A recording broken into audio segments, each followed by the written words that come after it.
Boa noite a todos. Sejam bem-vindos à Casa Joana de Ângeles, que aqui nos recebe de braços abertos. Que possamos agora relaxar os nossos corpos, sentar nas cadeiras confortavelmente, permitir que as nossas mazelas, nossas preocupações fiquem do lado de fora, para que assim possamos absorver os ensinamentos, a palavra que a nossa irmã Rita vai nos trazer.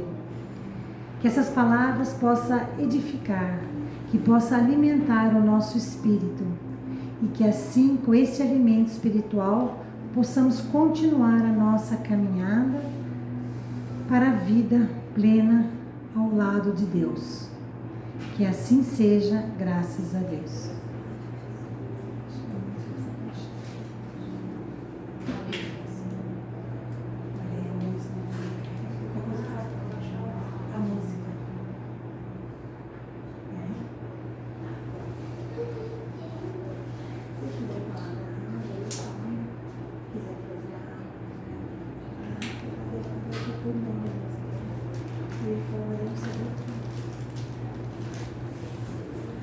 Então, boa noite novamente a todos. Ela ia dar um recadinho e esqueceu, né? Quem quiser trazer a garrafinha de água, né, para verificar, põe o nome de preferência, põe até o problema que você está. Às vezes você está com probleminha no estômago, com probleminha na garganta, probleminha no joelho. Então escreve o nome, põe o probleminha e no final pega a água. Não precisa tomar ela toda de uma vez, e quando ela estiver no finalzinho é só ir completando essa aguinha até chegar ao próximo dia, né?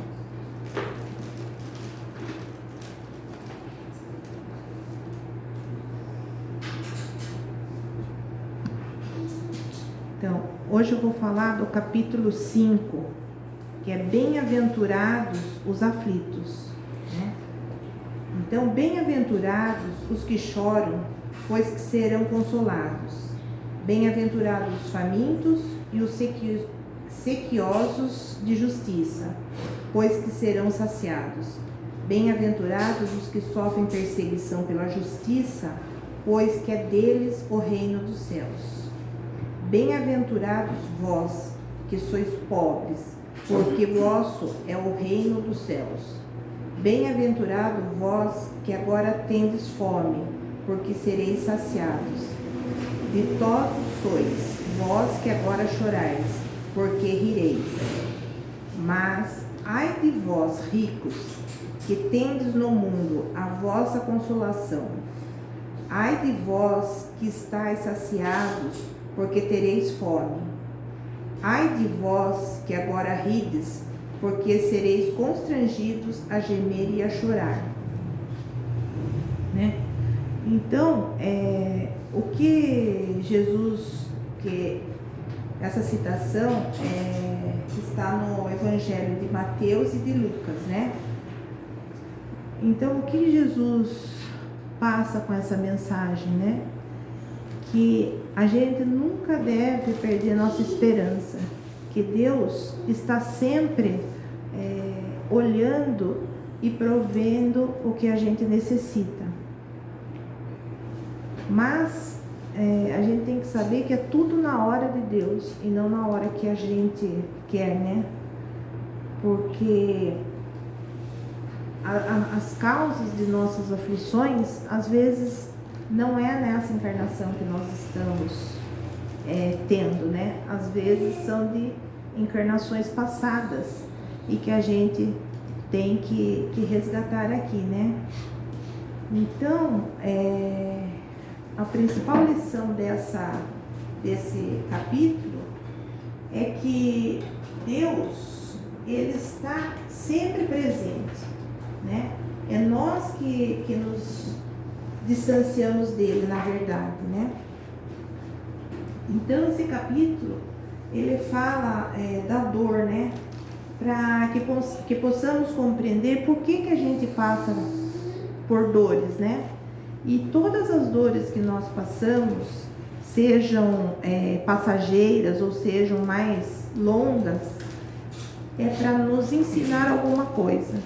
Então, a gente tem que tirar de cada situação ruim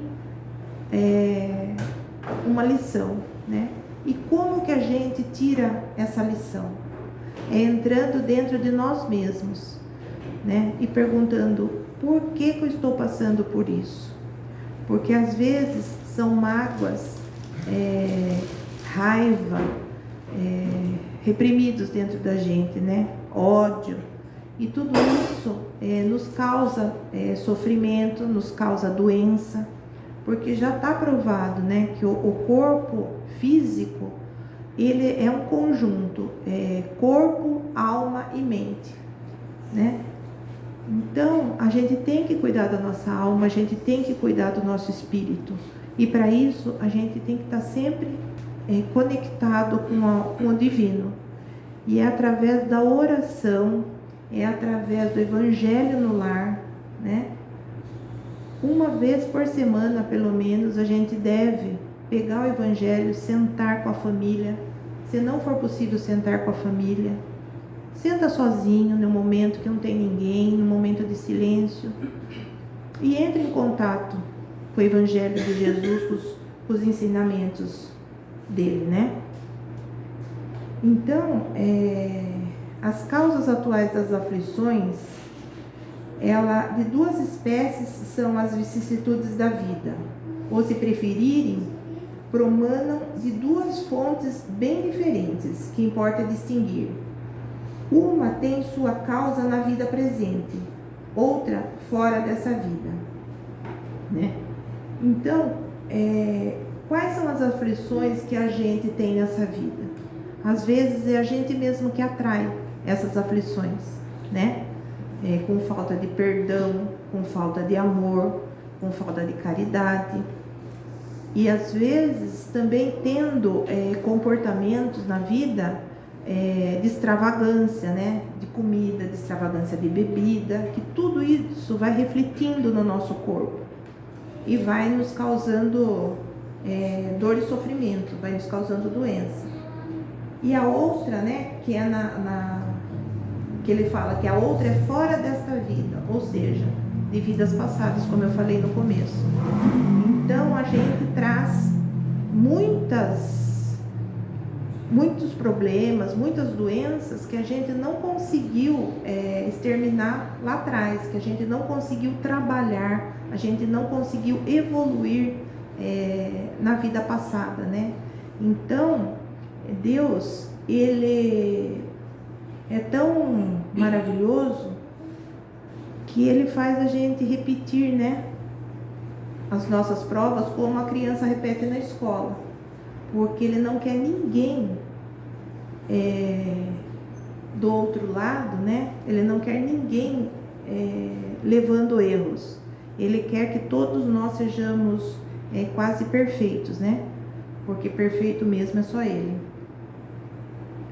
Então, a gente tem pessoas que não admitem a própria culpa e são sempre vítimas, ficam sempre jogando para o outro o problema que está em nós mesmos, né? Então, a gente tem que olhar para dentro da gente e a gente tem que tentar resolver os nossos problemas e ser sinceros conosco mesmo, conseguir encontrar os nossos defeitos e tentar corrigi-los, né?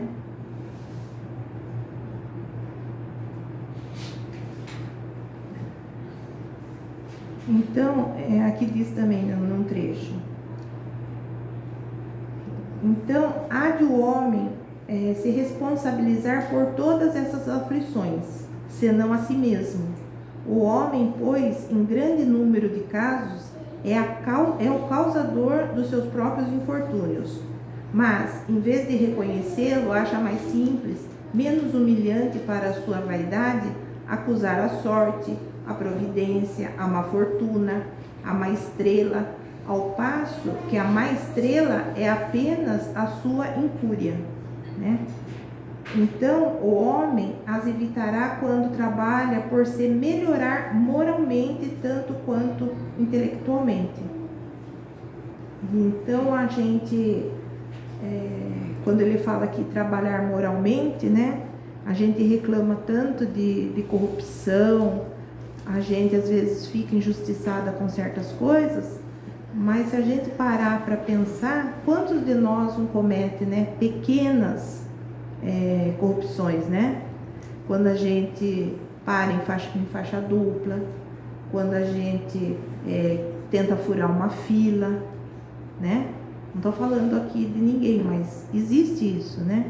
Tem aqueles no trânsito, os espertinhos que querem tomar a frente da gente, que querem levar vantagem em tudo, né? Então, tudo isso a gente tem que estar sempre se questionando, né? Eu ajo 100% como Jesus deseja que a gente haja, né? E daí continua aqui. A lei humana atinge certas faltas e as pune. Pode então o condenado reconhecer que sofre a consequência do que faz, mas a lei não atinge nem pode atingir todas as faltas. Incide especialmente sobre as que trazem prejuízo à sociedade e não sobre as que só prejudicam os que a cometem, né? Então, quando a gente faz alguma coisa, principalmente para prejudicar o outro, o nosso erro é bem maior e precisa de reparação, né? Deus, porém, quer que todas as criaturas progridam e, portanto, não deixe impune qualquer desvio do caminho reto. Não há falta alguma, por mais leve que seja, nenhuma infração da sua lei que não acarrete forçosas e inevitáveis consequências mais ou menos deploráveis. Os sofrimentos que decorrem do pecado são-lhes uma advertência de que procedeu mal. Então, como eu disse o exemplo, né? Uma pessoa que bebe muito, ela provavelmente vai ter um problema de saúde, ela vai ter uma cirrose, ela vai ter vários problemas de saúde em decorrência da bebida. E às vezes ela bebe e não enxerga isso, né? Ou então não se importa. Só que esse corpo que nós temos é apenas uma vestimenta do Espírito. E nós vamos deixá-lo aqui, né? Só que a gente vai passar para a vida espiritual exatamente como nós somos, levando todos os nossos defeitos juntos, né?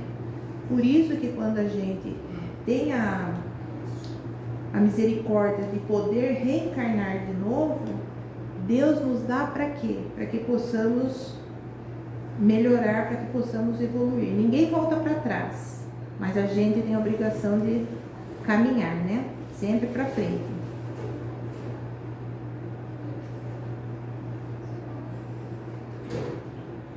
E às vezes, essas experiências, né, que a gente tem, ou mesmo a consciência do que a gente fez errado, às vezes chega tarde demais, né? E a gente vê que a gente desperdiçou uma vida inteira. Acontece muito em leito, né, de hospital, as pessoas estão lá e se arrependem de tanta coisa, mas daí às vezes não há tempo, né, para recuperar tudo. Então, a gente deve estar sempre atento realmente, né? E todo efeito tem uma causa, né? Então, Deus, como é justo, essa causa também há de ser justa, né?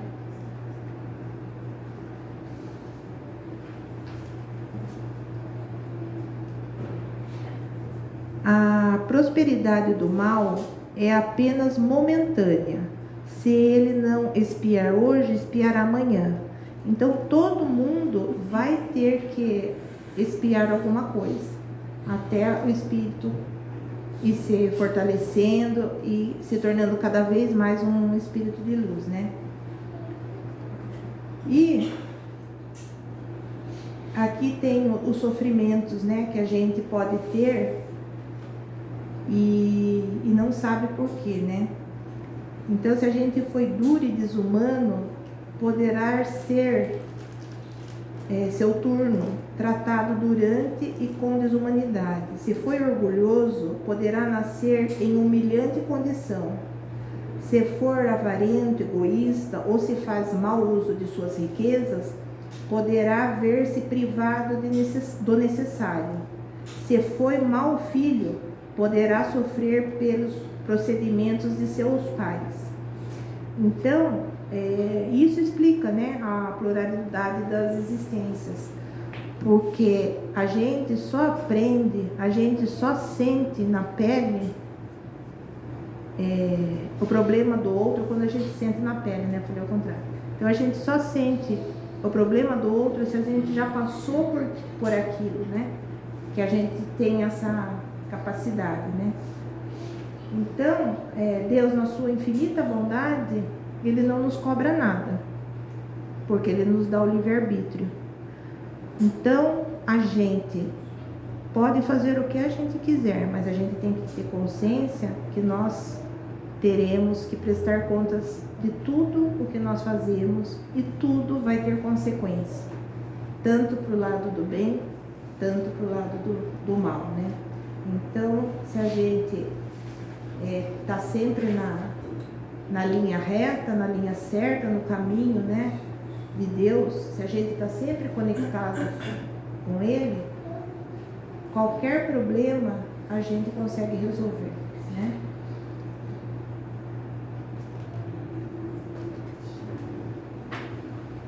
Então, só que todo esse crescimento, né, que eu estou falando aqui que a gente necessita, ele depende única e exclusivamente de nós mesmos. Ninguém vai fazer pela gente, é a gente mesmo que tem que fazer para cada um. E quando a gente consegue essa transformação, né, através do amor, do perdão, da caridade, a gente consegue também transformar as pessoas que estão do nosso lado, porque elas vão observar a nossa mudança. Porque se a gente só ficar falando e também não fazer o que é certo, vai ficar elas por elas, né? Então a gente não precisa brigar com ninguém, a gente não precisa criticar ninguém, porque cada um vai ter o seu momento de aprendizado, cada um está no seu momento evolutivo. Então a gente tem que seguir o nosso coração, fazer o bem para nós mesmos em primeiro lugar, para estarmos sempre com a consciência tranquila e assim poder, como se diz, passar esse bem para os outros também, né? E outras dores, né? Outras aflições que existem, né?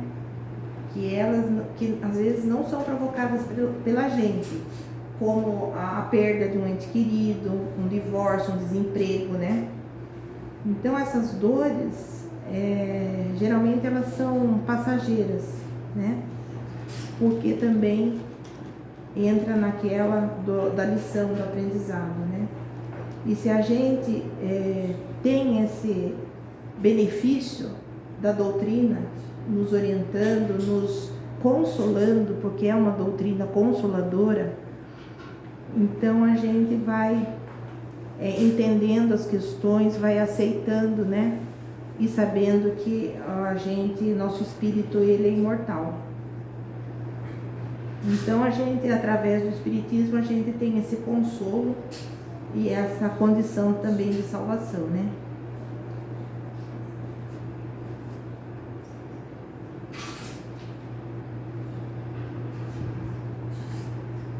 Então, quando a gente fala de reencarnação, é como se a gente estivesse em um ônibus, né? Desce um, entra outro, um para no próximo ponto, outro sobe, e assim a gente vai caminhando. E quando a gente perde essa fé, quando a gente perde essa capacidade de entender que todo o nosso sofrimento é necessário para o nosso crescimento, Quando a gente se revolta com Deus, a gente se desespera e a gente é abatido por um vazio. A gente sente um vazio dentro da gente. Por isso que tem muitos casos de suicidas, né? Que eles não conseguem encontrar um sentido para a vida. Mas todos nós temos um sentido, todos nós temos uma missão a cumprir aqui, né? Cada um tem a sua.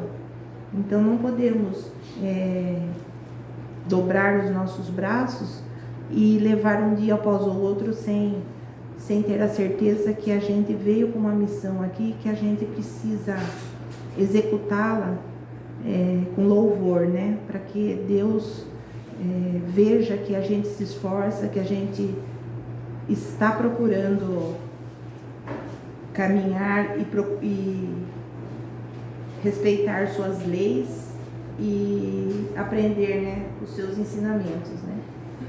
E, como eu disse anteriormente, a gente só consegue isso através do autoconhecimento, da autorreflexão, né, e da prece.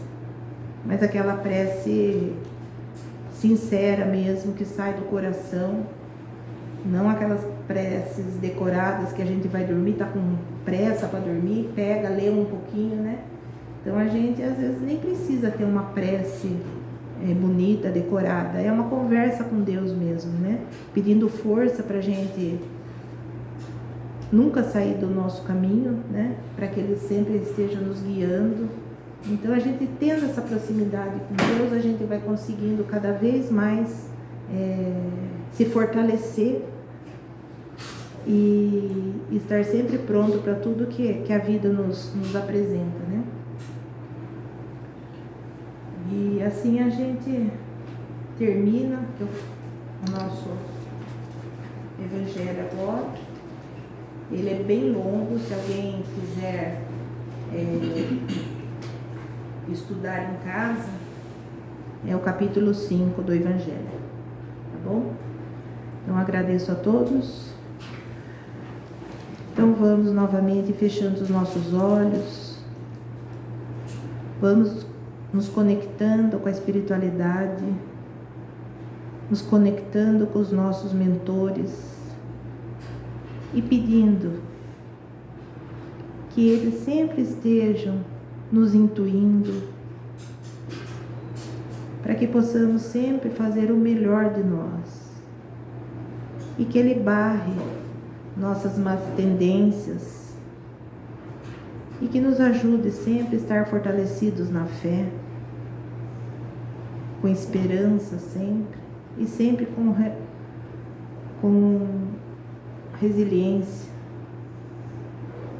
aceitando as nossas aflições como necessárias para a nossa evolução, e tendo sempre a certeza que Deus, na sua infinita bondade e misericórdia, sempre vai nos dar o que realmente precisamos e que estamos sempre protegidos e amparados pelos nossos mentores, pelos espíritos de luz, e que todos possamos voltar para os nossos lares com essas vibrações de energia positiva, de amor e de tranquilidade. Que assim seja, graças a Deus, graças a Jesus.